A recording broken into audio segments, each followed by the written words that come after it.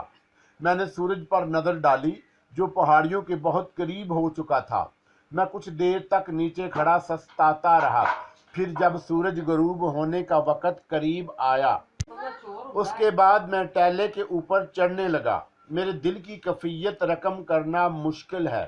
اس تمام عرصے میں نے ایک بار بھی پلٹ کر پیچھے کی سمت نہیں دیکھا۔ مندر کے دروازے پر پہنچ کر میں ایک پل کے لیے رکا اور دل کڑا کر کے اندر داخل ہو گیا۔ شیو چرن اس وقت بھی منڈل میں بیٹھا اپنے جاپ میں مگن تھا۔ اس کی انگلیاں بڑی تیزی سے سندلی دانوں والی مالا پر چل رہی تھی۔ میں آہستہ آہستہ چلتا ہوا منڈل کے کنارے تک گیا، پھر میں نے دل میں کالی مائی کا نام لیا اور گوشت کے ٹکڑے کو شیو چرن کی طرف اچھال دیا۔ ٹھیک اسی وقت پورا مندر ایسے خطرناک شور و غل کی آواز سے گونجنے لگا جیسے بے شمار جنگلی درندے بھاگ رہے ہوں۔ خوف کے مارے میرے جسم کے تمام رونگٹے کھڑے ہو گئے، لیکن میری نظر بدستور گوشت کے ٹکڑے پر جمی تھی جو شیو چرن کے سر پر پہنچ کر فضا میں معلق ہو گیا۔ میں نے محسوس کیا کہ جیسے وہ اپنا حجم پھیلا رہا ہو۔ میرے دیکھتے ہی دیکھتے گوشت کے ٹکڑے نے منڈل کے اندر ایک ایسے ہیبت ناک انسانی ہیولے کی شکل اختیار کر لی۔ یہ سب آنن فانن ہو گیا۔ شیو چرن بدستور اپنے جانپ میں مگن تھا، مگر جب جنگلی درندوں کی نادیدہ آوازیں شدت اختیار کر گئیں تو اس نے آنکھیں کھول دیں، ایک نظر مجھ پر ڈالی، پھر چونک کر اوپر کی سمت دیکھا تو بوکھلا گیا اور سندلی دانوں والی مالا کو گھما کر اس دیو قامت عفرت پر مارا۔ مالا کا اس افریتما شخص سے ٹکرانا تھا کہ فضا میں بڑی بھیانک گڑگڑاہٹ کی آواز ابھری۔ اس کے ساتھ ہی میں نے دیکھا کہ اس پراسرار عفریت کے جسم میں آگ لگ گئی۔ دوسرے ہی لمحے وہ آگ کے شعلے شیو چرن پر ٹوٹ پڑا۔ شیو چرن کے حلق سے اب کربناک چیخیں نکل رہی تھی۔ پھر میں نے اس کے جسم سے بھی آگ کے شعلے بلند ہوتے دیکھے۔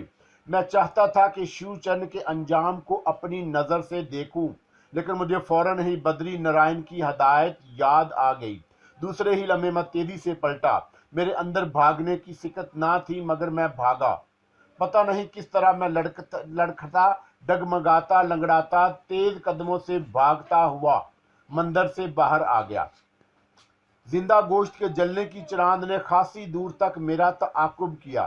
مجھے یقین تھا کہ شیو چرن آگ کے شعلوں میں جل بھن کر کوئلہ بن چکا ہوگا۔ جب میں پنڈت بدری نرائن کی کٹیا پر پہنچا تو کٹیا خالی تھی، وہاں کوئی نہ تھا۔ میں اپنے لرزہ اقدام سے اسے آس پاس کے تمام علاقوں میں ڈھونڈتا رہا، مگر وہ کہیں نہ ملا۔ نہ جانے اسے زمین کھا گئی یا آسمان نگل گیا۔ جب میں اس کی حصول یابی میں ناکام ہو گیا تو مجبوراً پونا کی راہ لی۔ 3-4 دن میرے لیے ہو چکی تھی میں اور جلد از جلد تربینی سے ملنا چاہتا تھا۔ بدری نرائن کو ٹھکانے لگانے کے بعد جب میں پونا واپس آیا تو تربینی نے میرا پرتپاک خیر مقدم کیا اور گلے لگایا اور بھینچ کر کہا، جمیل احمد خان، تم نے شیو چرن کے سلسلے میں جس دلیری اور بہادری کا ثبوت دیا ہے وہ کسی طرح تمہاری بہادری کا ثبوت سے کم نہیں۔ میں تا زندگی تمہارا احسان نہیں بھول سکتا۔ اب تم میرے متر بن چکے ہو، میرے دل میں کوئی کھوٹ نہیں۔ اب تم میرے ساتھ زندگی کے مزے لوٹو. مجھے افسوس ہے کہ تم نے برے دن لکھے ہیں. لیکن جمیل احمد خان، حالات کچھ ایسی صورت اختیار کر چکے تھے کہ تم اپنی جگہ اور میں اپنی جگہ دونوں مجبور تھے. تربینی داس، کیا انکا نے تمہیں میرے سفر کی تفصیلات بتا دی ہیں؟ میں نے پوچھا تو تربینی نے دبی آواز میں کہا، ہاں، انکا نے مجھے بتایا ہے کہ شیو چرن اب اس دھرتی پر موجود نہیں. کالی مائی کے عتاب نے اسے بسم کر دیا ہے.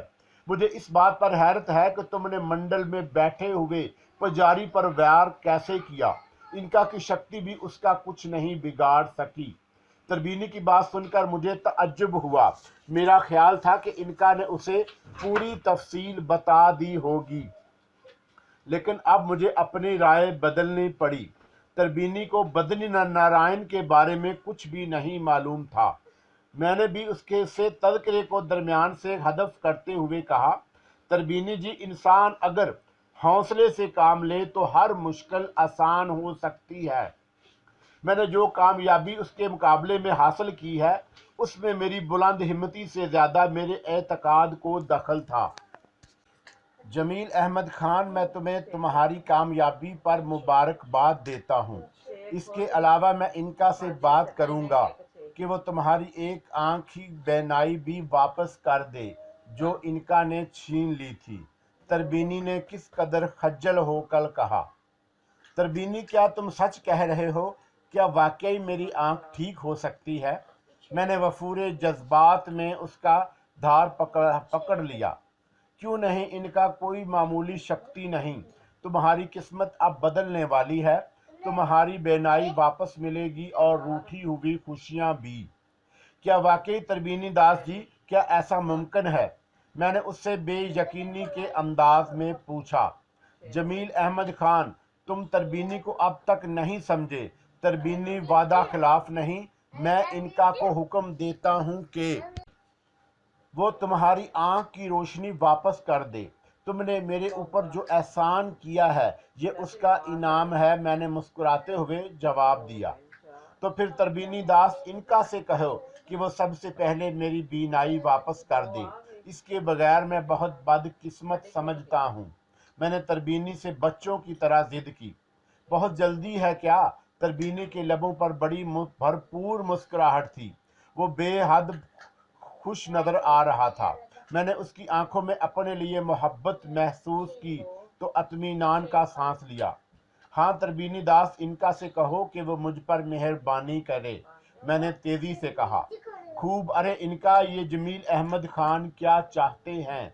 تربینی نے اپنے سر کی طرف آنکھیں نکارتے ہوئے کہا. انکا کو اس اپنائیت سے مخاطب کرنے پر میرے دل میں ایک ہوک سی اٹھی، لیکن میں نے چہرے پر کوئی تاثر پیدا نہ ہونے دیا. تربینی کی بات ختم ہوئی تھی کہ مجھے اپنے سر پر انکا کے ننھے منھے وجود کی سرسراہٹ محسوس ہوئی.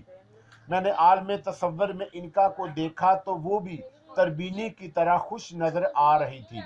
اسے اپنے سر پر محسوس کر کے بے اختیار میرے ہاتھ اپنے سر کی طرف اٹھ گئے، مگر فوراً مجھے خیال آیا کہ انکا تو ایک غیر مرئی شے ہے، صرف محسوس کیا جا سکتا ہے. تربینی چونکا سامنے موجود تھا، اس لیے میں نے انکا سے اتفاق کا اظہار نہ کیا، حالانکہ میرا دل اس سے بہت سی باتیں کرنے کو چاہتا تھا. تربینی کے سر پر جانے کے بعد جب وہ گاہے گاہے میرے سر پر آئی اور میری تشنگی اور بڑھا گئی. اب وہ اس وقت میرے سر پر بیٹھی اپنی خاص انداز سے مسکرا رہی تھی. میں نے اسے دیکھا تو اس کے چہرے پر ملکوتی حسن تھا. پھر اس کے نرم و نازک ہاتھ میرے اس آنکھ کی طرف بڑھا جس نے اسے روشنی سے محروم کر دیا تھا. میری آنکھ پر اس کا ہلکا سا ہاتھ لگنا تھا کہ مجھے ایسا محسوس ہوا کہ جیسے میری آنکھ کے سامنے پھیلا ہوا اندھیرا چھٹ گیا ہو. اسی لمحے میری بے نور آنکھوں کے سامنے روشنیاں کوند پڑی. میں نے جلدی آنکھ پٹپٹائی اور جب مجھے یقین ہو گیا کہ میری آنکھ ٹھیک ہو گئی ہے تو میں نے وارفتگی سے تربینی کو گلے لگا لیا. مجھے نہیں معلوم کہ سارے گناہ کس جذبے کے تحت میں نے اچانک معاف کر دیے. میں نے خوشی سے بے قابو ہوتے ہوئے کہا،